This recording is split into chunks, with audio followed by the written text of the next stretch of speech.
오랜만에 참치를 먹겠습니다. 준비물은 양념된 김, 기름 발라서 구운 소금, 맛소금 발라져 있는 김, 그리고 이게 매운 게 뭐죠? 일본말 말고 가져온 그거 와사비를 일본말이고 한국말로 냉이, 맞아, 고추냉이. 참치는 인터넷에서 산 겁니다.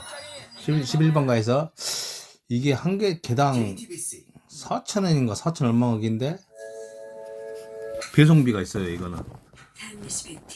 근데 그냥 먹으면 저번에 한번 먹어봤는데 맛있습니다. 여자친구랑 먹어봤는데 맛있습니다. 한번 먹어보겠습니다. 술은 당연히 오랜만에 더덕주 먹어봅니다. 오랜만에 더덕주. 사나가 수저놓고 있으면 니도 옆에서 조금해서 돕든가 해야지. 차라리 네가 진아빠한테 더 따뜻하게. 이것이 지금까지의 탈모관리. 로게인폼의 탈모관리는 오늘 MBC 뉴스가 늦군요. 이제 시작합니다. 뉴스 보면서 참치를 먹어보겠습니다. 무난 퓨저케어 로게인폼. 오네요. 술을 한 잔 먼저 입가심을 하고. 오네요. 편안하게 따뜻하게. 오네요. 탑텐.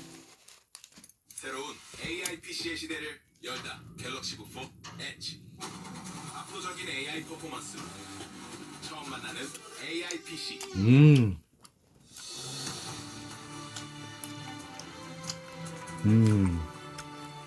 여러분 안녕하십니까? 시원하게 맛있네요. 국민의힘 김영선 전 의원의 보좌관이자 회계 책임자였던 강혜경 씨가 오늘 국회 국정감사장의 증인으로 출석해 작심 발언을 쏟아냈습니다. 김영선 전 의원의 공천은 김건희 여사가 받게 해줬다는 명태균 씨의 녹취를 공개한 강 씨는 자신은 명 씨의 말을 듣고 김 여사가 공천에 개입했다는 것을 믿게 됐다고 주장했습니다. 첫 소식 신수아 기자가 보도합니다. 김영선 전 의원의 보좌관으로 회계 책임자를 지냈던 강혜경 씨가 국회 국정감사장에 증인으로 출석했습니다. 숨김과 보탬이 없이 사실 그대로 말하고 만일 진술에 거짓이 있으면 위증의 벌을 받기로 맹세합니다. 강 씨는 미래한국연구소에서 함께 일했던 명태균 씨가 수시로 김건희 여사의 육성을 들려줬다고 했습니다. 그 육성을 많이 스피커에서 들려줬습니다. 김건희 여사. 김건희 여사 음성을 네. 스피커폰으로 강혜경 증인 있는 데에서 틀은 적이 있습니까? 네. 그 중에 하나가 오빠 전화 왔죠. 잘 될 거예요.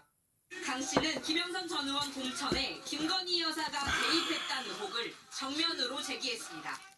김영선 공천을 누가 준 겁니까? 김건희 여사가 줬고. 그러면서 김건희 여사 이름이 직접 언급된 복수의 녹취를 공개했습니다.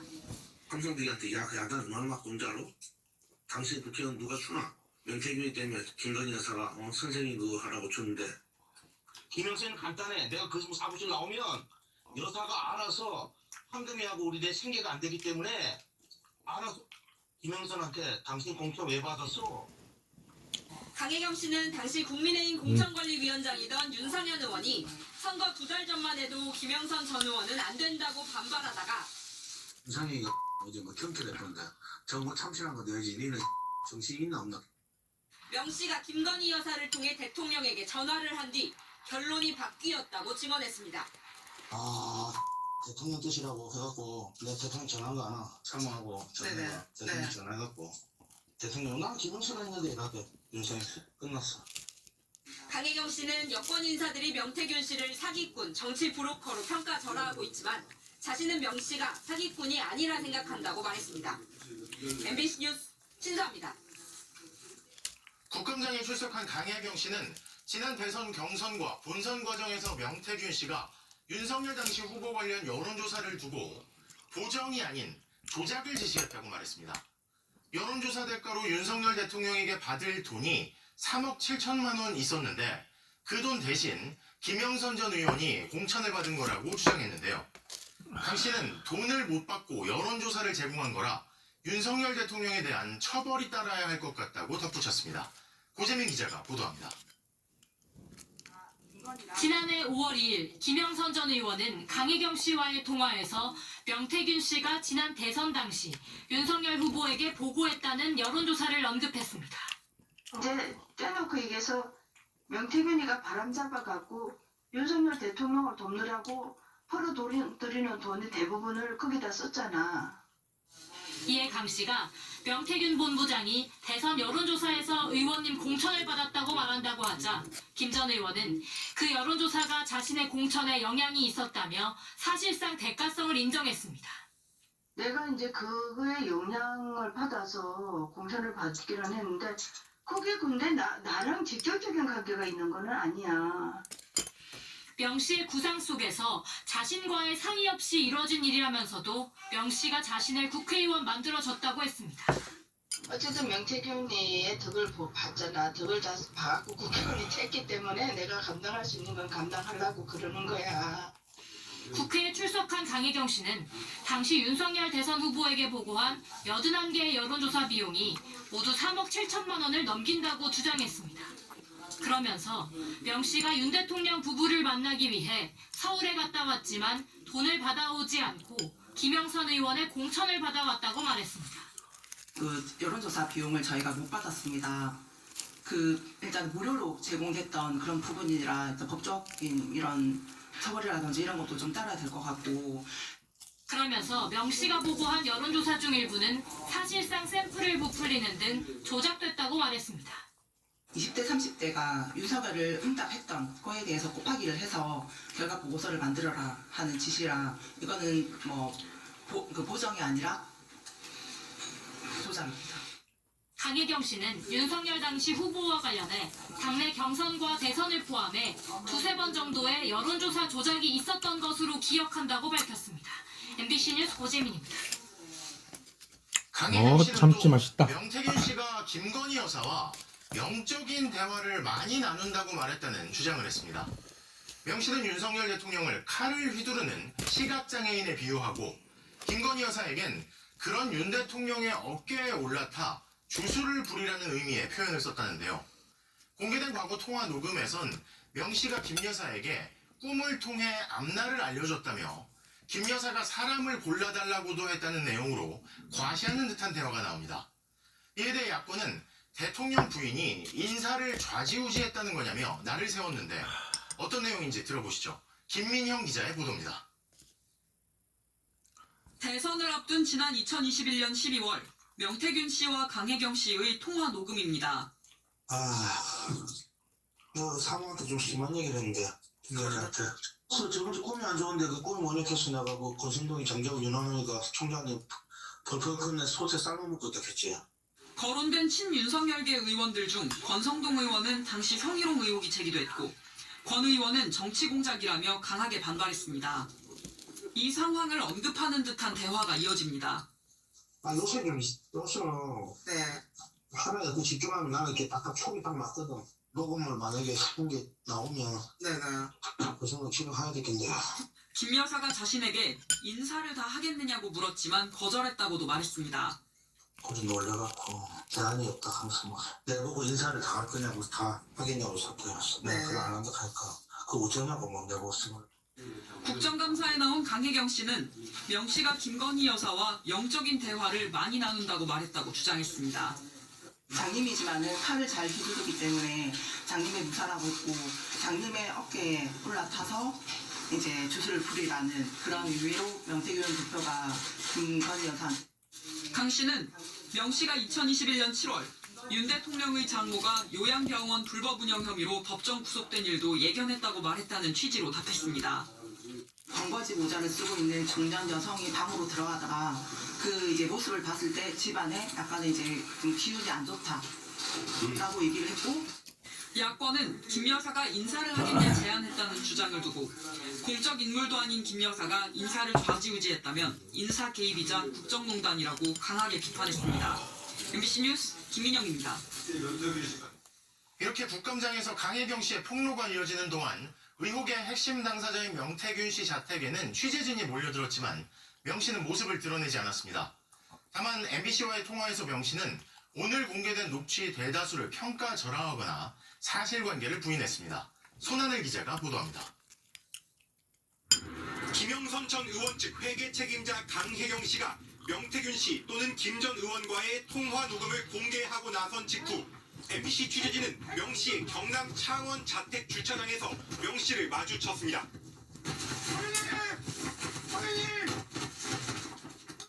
강혜경 씨가 국정감사에 출석해 거침없는 폭로를 이어가는 동안 취재진들이 명 씨 집으로 몰려들었지만 명 씨는 집에 돌아오지 않았습니다. 명 씨는 대신 MBC와의 전화 통화에서 공개된 자신의 과거 통화 녹음에 대해 구체적인 설명은 피하면서도 녹음 자체의 의미를 평가절하했습니다. 명 씨는 공개된 녹음이 윤석열 대통령이나 김건희 여사의 목소리가 아니지 않느냐며 이런 식이면 자신이 로켓도 만들고 천지창조도 했다고 주장할 수 있을 것이라고 말했습니다. 명 씨는 또 자신이 돈을 받으러 간다고 한 대상이 윤 대통령인지 김 여사인지 강혜경 씨 말이 매번 바뀌고 있다면서 가령 출근길에 집을 나서며 밀린 가스요금 해결하고 올게라고 말한 것과 비슷하다고 비유했습니다. 다만 강혜경 씨 주장을 반박할 녹음을 자신도 가지고 있다던 명 씨는 당장 녹음을 공개하거나 다른 증거를 내놓지는 않았습니다. 여당인 국민의힘 역시 강 씨의 진술은 신빙성이 떨어진다며 역공을 폈습니다. 대통령과 직접 통화하는 것도 직접 들은 건 없으신 거죠? 대통령의 육수성을 들은 것은 아니고요. 네. 명태균 씨는 강혜경 씨를 상대로 법적 대응을 예고하면서 추가 폭로 가능성을 내비치고 있습니다. 양측의 진실 공방은 당분간 이어질 걸로 보입니다. MBC 뉴스 손하늘입니다. 정치팀 김정우 기자에게 좀 더 물어보겠습니다. 자, 김 기자. 국감장에 나온 강혜경 씨 굉장히 단호한 태도 또 결기가 느껴졌어요. 네, 그렇습니다. 일단 오늘 국감장에서만 녹취 파일이 10개가 넘게 재생됐습니다. 강혜경 씨는 국회의원들의 다소 민감한 질문에도 에둘러서 대답하지 않고 확정적, 단언적인 표현을 썼는데요. 가령 여론조사 의혹 같은 경우에는 이게 보정이 아니라 조작된 거라고 말했고요. 또 녹취 내용을 보시면 이 김 여사와 명태균 사이를 잘 알 것이라면서 김 여사의 공천 개입 의혹을 부각했습니다. 더구나 강 씨는 본인을 국민의힘 책임당원이라고 소개했는데 이게 어떠한 정치적인 의도가 있다기보다는 정말 공천 개입 의혹이 문제다라는 문제의식에서 이 같은 폭로를 한 것이다, 고발하게 된 것이다는 점을 분명히 했습니다. 강 씨가 국민의힘 책임당원이다. 예. 근데 보다 보면 이제 명태균 때문에 김건희 여사가 하라고 줬다. 예. 뭐 대통령 전화했다. 사과하고 전화했다.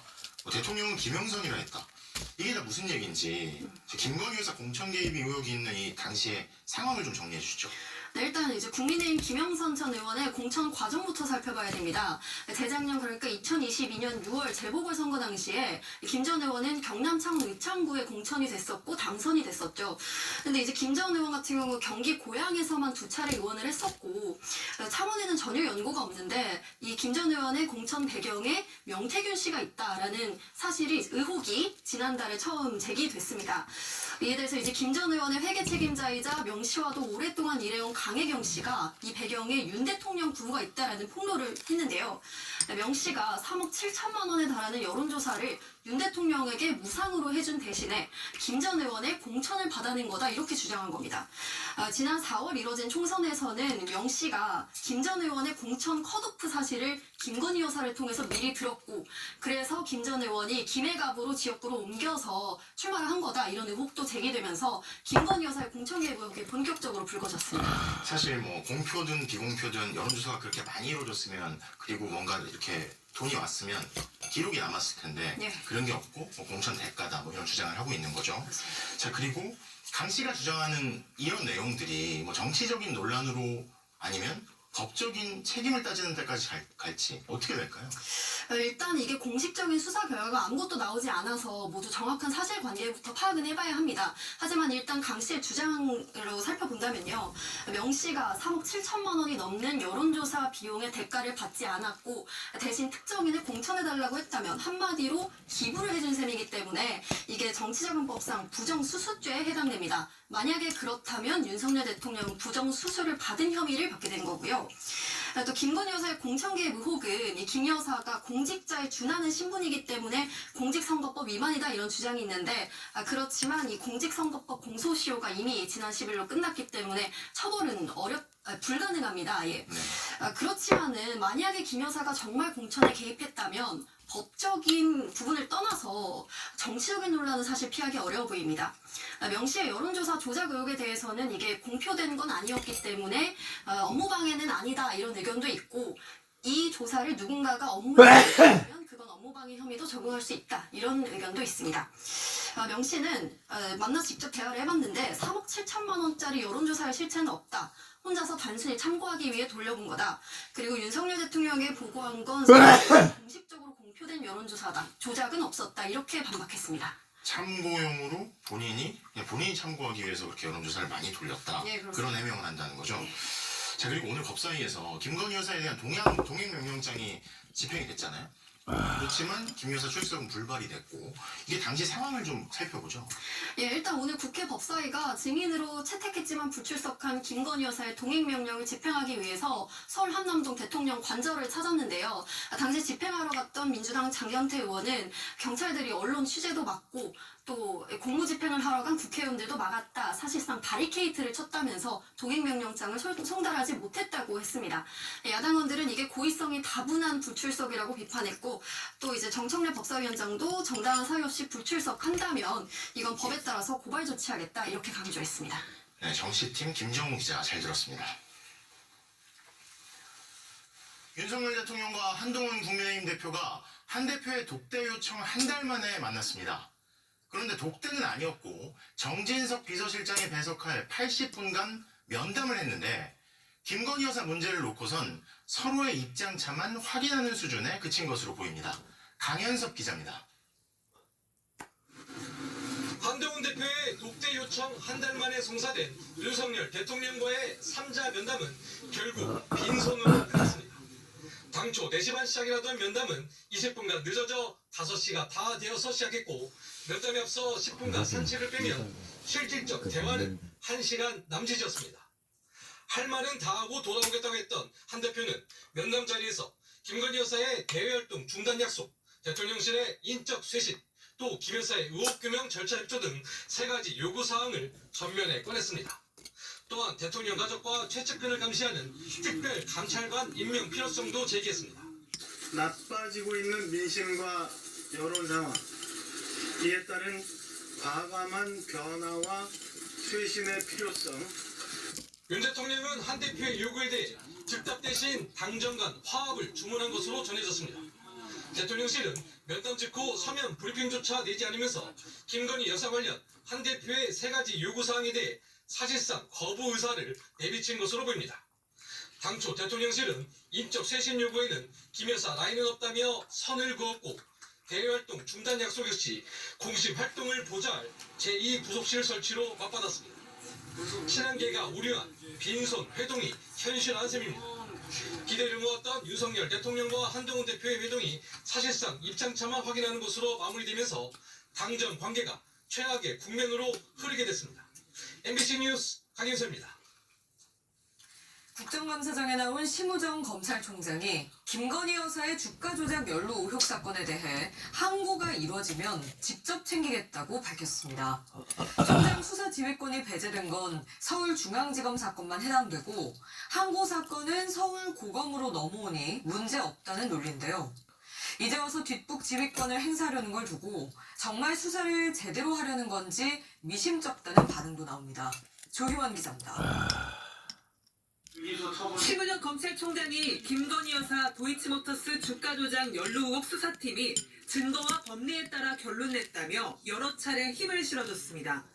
그러면서도 이번 사건과 관련해 항고가 들어오면 직접 지휘하겠다고 했습니다. 지금까지는 수사 지휘권이 배제되어 있기 때문에 구체적인 사실은 사건 기록을 본 것도 아니고 항고가 되면은 제가 철저하게 다시 한번 점검하고 할 수 있도록 지휘하겠다는 수사지휘권 배제는 4년 전 추미애 당시 법무장관이 발동했습니다. 윤석열 검찰총장의 도이치모터스 사건도 그 가운데 하나였습니다. 부인인 김 여사가 연루돼 있어서입니다. 공정하고 독립적인 수사를 위해 서울중앙지검은 수사 결과만 총장에게 보고하도록 했습니다. 이후 장관도 총장도 여러 차례 바뀌었습니다. 하지만 모두 묶어둔 지휘권은 그대로라고 해석했습니다. 윤석열 총장의 이해충돌 문제로 지휘권을 묶어둔 건데 취지는 사라지고 명령만 남은 겁니다. 신 총장도 지휘권 복원에 적극적으로 나서지 않았습니다. 이제 총장 지휘 수사지휘권 복원에 대해서도 좀 검토하고 계신 게 있나요? 오늘 제가 지명받았기 때문에 구체적인 그런 부분에 대해서는 말씀드리기 게 적절치 않은 것 같고요. 그런데 항고 사건 수사는 서울고검이 맡으니 이제 총장이 지휘할 수 있다는 논리를 펴는 겁니다.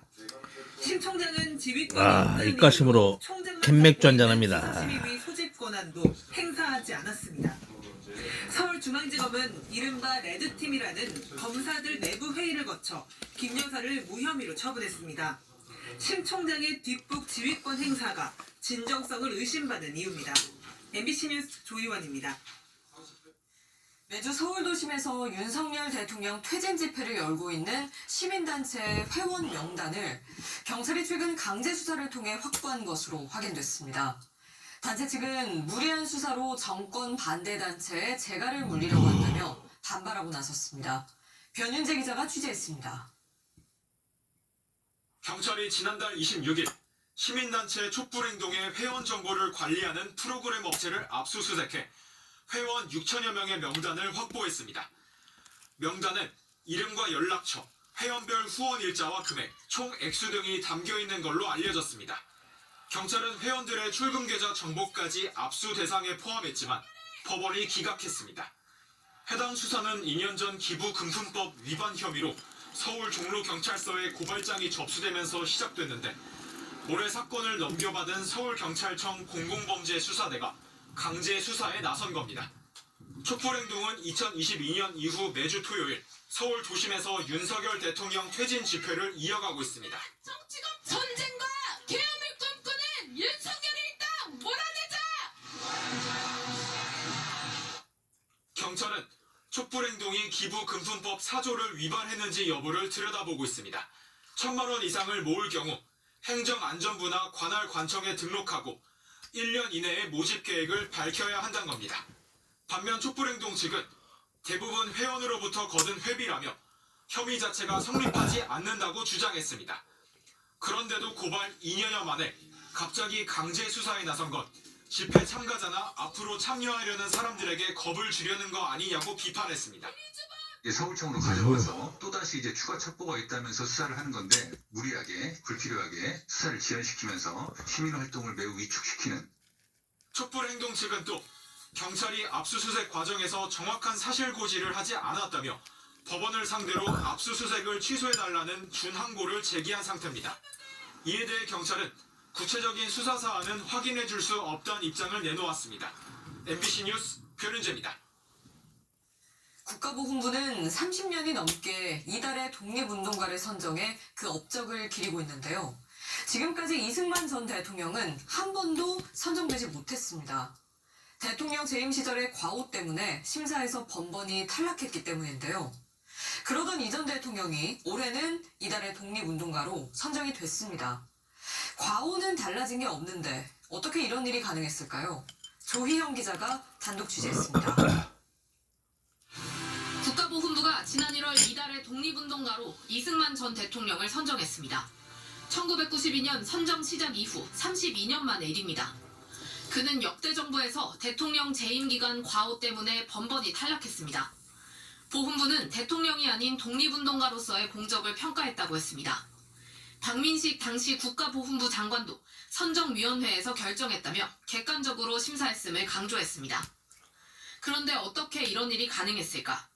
보훈부는 원래 광복회, 독립기념관 등 독립운동 관련 기관들로부터 대상자를 추천받아왔습니다. 그러다 지난해 갑자기 추천기관을 민간단체로 확대했습니다. 추천기관에는 이승만 기념사업회가 포함됐습니다. 지난해 7월 이승만 기념사업회가 보훈부에 보낸 공문, 황교안 회장 명의로 이 전 대통령을 추천한다고 적혀 있습니다. 이런 식으로 이 전 대통령이 후보가 됐습니다. 이후엔 10명 중 7명이 외부 인사인 선정위원회가 뽑았습니다. 외부 인사로는 이승만 기념사업회 연구실장 출신 오영섭 독립기념관 이사, 김형석 독립기념관장을 배출한 대한민국 역사와 미래 이민원 소장, 반일 종족주의 저자인 김낙년 한국학 중앙연구원장도 참석을 요청받았지만 불참했습니다. 상당수가 뉴라이트 인사들이었습니다. MBC 취재 결과 최종 선정회의에서 일부 의원이 논란을 더 키우고 국론을 분열시킨다며 우려했지만 무시됐습니다. 왜 괜히 일을 만드나. 어차피 좀 논란이 있는 그런 부분은 안 하는 게 좋겠다라고 하는 있었고. 당시 회의에 대해 한 참석자는 뉴라이트 성향 인사들은 이 정부 들어 어디에나 참석하는 단골 손님들이라고 표현했고, 또 다른 참석자는 선정 과정에 실망해 올해는 회의에 불참했다고 말했습니다. 깜깜이 절차를 통해서 그리고 이제 구구 뉴라이트 인사들이 선정위원으로 들어가서 이달 독립운동으로 지정하는 것들은 그런 역사 왜곡을 하기 위한 의도가 깔려 있다. 국가보훈부는 이달의 독립운동가 선정위원회 외부위원 구성은 별도의 위촉 절차나 임기 규정이 없어 역사 전공자 위주로 정했고, 이승만 전 대통령을 선정한 과정에도 아무 문제가 없다고 밝혔습니다. MBC 뉴스 조희영입니다. 류희림 방송통신심의위원장은 몇 달 전 미국을 방문해 유튜브 불법 콘텐츠의 신속 차단을 구글로부터 약속받았다며 성과를 자랑해왔습니다. 당시 MBC는 미심쩍은 구석이 적지 않다는 취지의 보도를 해드렸는데 방심위는 그때마다 반박해왔죠. 그런데 방심위의 주장을 부인하는 구글 본사 부사장의 편지가 오늘 국회에서 공개됐습니다. 이혜리 기자입니다. 지난 5월 방송통신심의위원회는 류희림 위원장의 미국 방문 도중 보도자료 한부를 배포했습니다. 류 위원장이 구글의 마컴 에릭슨 대외정책 담당 부사장을 만나 유튜브 불법 유해 콘텐츠의 신속 차단을 약속받았다고 적혀 있습니다. 그런데 류 위원장의 귀국 뒤 구글과의 면담 상황을 놓고 논란이 불거졌습니다. 책상을 치며 목소리를 높였고 마컴 에릭슨 부사장 등 구글 관계자들이 적잖이 당황했던 것으로 전해졌습니다. 이후 구글 코리아 간부 2명이 방심위를 항의 방문해 유튜브 관련 이슈는 협의된 게 없다고 말했다고 알려졌습니다. 당시 이 같은 내용의 MBC 보도의 방심위는 일방의 주장에 불과하다며 언론 보도의 기본적 조처도 하지 않았다고 반발했습니다. 류 위원장은 오늘 국회 국정감사에서도 기존 입장을 굽히지 않았습니다. 미국의 마컴 부사장이 확약을 했다. 확약한 거 사실입니까? 예, 그렇습니다. 그러나 방심위의 주장을 전면 부인한 에릭슨 부사장의 서한이 즉시 공개되면서 방심위의 방문 성과 부풀리기는 결국 사실로 드러났습니다. 저는 그러한 약속을 할 위치에 있지 않으며 류 위원장과의 논의 중에 유튜브와 관련해 어떠한 확약을 한 기억이 없다. 또 유튜브 정책과 관련된 사항들은 제 주무 범위에 해당되지 않습니다. 마컴 에릭슨, 저희가 직접 받은 자료입니다. 류 위원장은 에릭슨 부사장은 자신이 취임하자마자 제일 먼저 방심위를 방문해 긴밀하게 유튜브 내의 불법 콘텐츠 대책을 논의한 사이라며 분명히 안주가 부족해 프링글스를 먹습니다. 안주로. 딥페이크 범죄 대응과 관련해 텔레그램과 업무 협력을 맺었다고 대대적으로 홍보 중이지만 이마저도 믿기 어렵다는 야당 의원들의 추궁이 이어졌습니다. MBC 뉴스 이혜리입니다. 고추냉이 한번 찍어봅니다. 맛있습니다. 자영업자들의 상황이 심상치가 않습니다. 지난 한 해에만 폐업한 업주가 100만 명에 달했는데 올해는 더 심각합니다.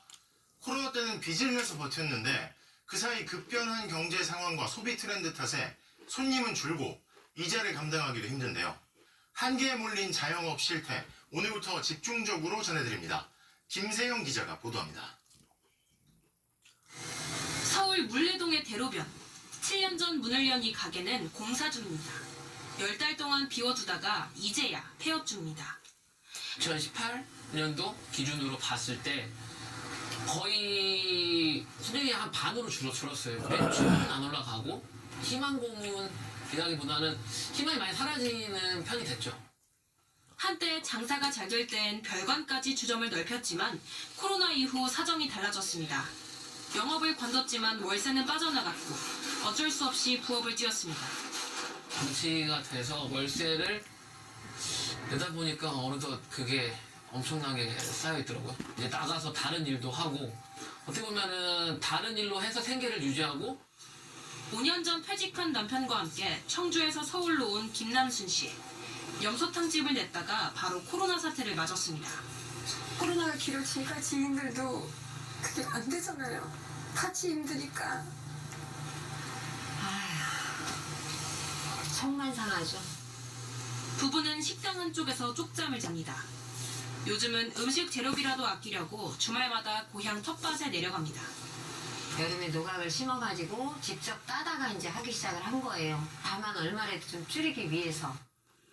지난 한 해 폐업한 자영업자는 100만 명에 육박합니다. 코로나 때보다 높고 통계 작성 이래 최대치입니다. 가장 큰 이유는 사업 부진이었습니다. 올해가 더 심각하다는 건 황학동에서 먼저 느낄 수 있습니다. 중고 주방용품과 가구를 사고 파는 이곳. 자영업자들의 발길이 뚝 끊겼습니다. 보다시피 이 시간이면 지금 1시, 2시가 아주 여기가 피크야. 있나 봐봐. 가게마다 손님이 없잖아. 대신 폐업으로 내놓는 물건들만 들어옵니다. 싸타싸타 고물상에 넘길 수밖에 없습니다. 적어도 손님이 찾아줘야죠. 언제 찾을지도 모르고 기약 없는 거니까 그냥 고물 싸서 내버리고. 본인도 자영업자인 황학동 상인들마저 하나둘 이 거리를 떠납니다. 올해도 시장에 한 5-6군데 정도 그만둔 데 있어요. 유난히 자영업이 많은 우리나라에서 자영업자 비율이 전체 20% 선 아래로 떨어졌습니다. 그렇다고 좋은 일자리를 구해 떠난 게 아니라 어떻게든 버티다 서서히 무너지는 겁니다. 노후 때문에 우리 멈출 수가 없어요. 힘들어도. 그래야지 우리 이세한테 폐를 안 끼치니까. MBC 뉴스 김세영입니다. 지난 8월 18일 40대 남성 김명규 씨가 쿠팡 물류 캠프에서 밤샘 근무 도중 쓰러져 숨졌습니다. 20여일 만에 MBC 보도로 사망 사실이 알려지자 쿠팡 측은 당일 충분한 인원이 투입됐고 강도가 낮은 업무였다고 주장했는데요. 김 씨가 숨진 날 작업장 CCTV 영상을 MBC가 단독 입수했습니다. 쿠팡 측 해명이 설득력 있는지 보시죠. 차주혁 노동전문 기자의 보도입니다. 쿠팡 시흥 이캠프 프레시백 세척 작업장. 서툴게 장비를 작동해보는 이 사람, 49살 김명규 씨입니다. 김 씨와 아내 그리고 일용직 4명. 8월 18일 자정 작업 시작 인원은 6명이 전부입니다. 통상 4인 1조 2개 팀이 투입되는데 2명이 모자랍니다. 그날 김명규 씨는 제일 힘든 적재 운반 작업을 했습니다. 사람이 부족해 2개 작업대를 혼자 맡아야 했습니다. 일용직 근무 이틀째였습니다. 이 사람은 닦고 이 사람 접고 있잖아요. 근데 남편만 지금 2군데 거를 일을 하고 있단 말이에요. 프레시백 1개 무게는 대략 800g. 우선 이걸 5개씩 운반대 위에 쌓습니다. 총 120개가 모이면 지정된 장소까지 손수레로 옮깁니다. 무게도 무게지만 허리를 숙인 채 비닐 포장지로 고정하는 게 더 힘듭니다. 닦고 네팅을 해야 되는데 초보자들은 네팅을 잘하지 못해요. 초보자들을 절대 기절시키지 않거든요. 0시 43분 한 명이 더 출근했습니다. 작업대마다 3명씩 배치되어 세척 속도가 점점 빨라집니다. 빨리빨리 나오잖아 이제. 다른 사람들이 막으니까. 세척된 가방들이 작업대 위에 겹겹이 쌓입니다.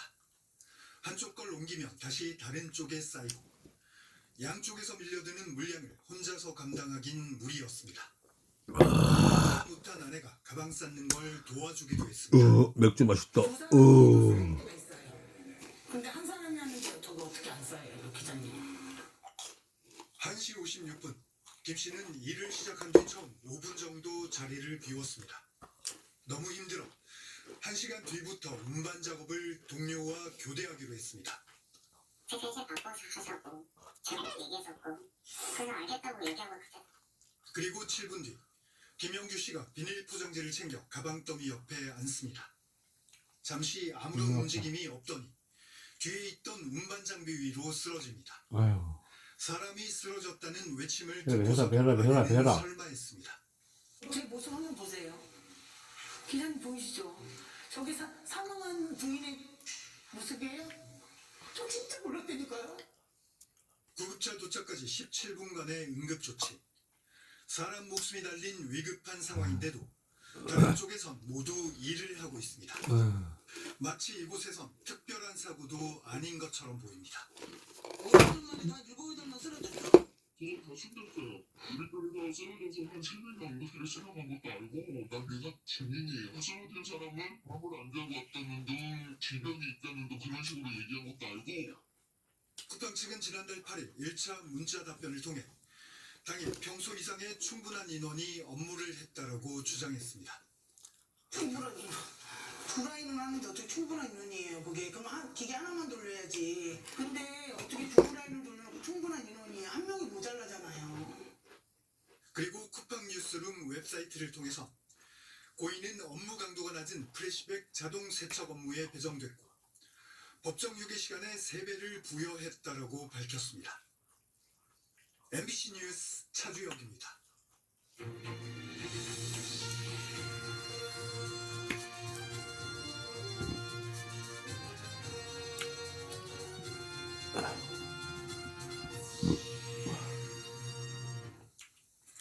계속해서 울산 소식입니다. 울산시청에서 국회 행정안전위원회에 울산시에 대한 국정감사가 열렸습니다. 의원들은 울산시의 각 행정 사례들을 꼬집으며 송곳 질문을 이어나가고 견맥주 한 명 더 먹어야 되는데 이만 끊도록 하겠습니다. 이번 주도 로또 1등 되시기 바랍니다. 세금 떼고 25억 화이팅! 세금 떼고 25억 화이팅!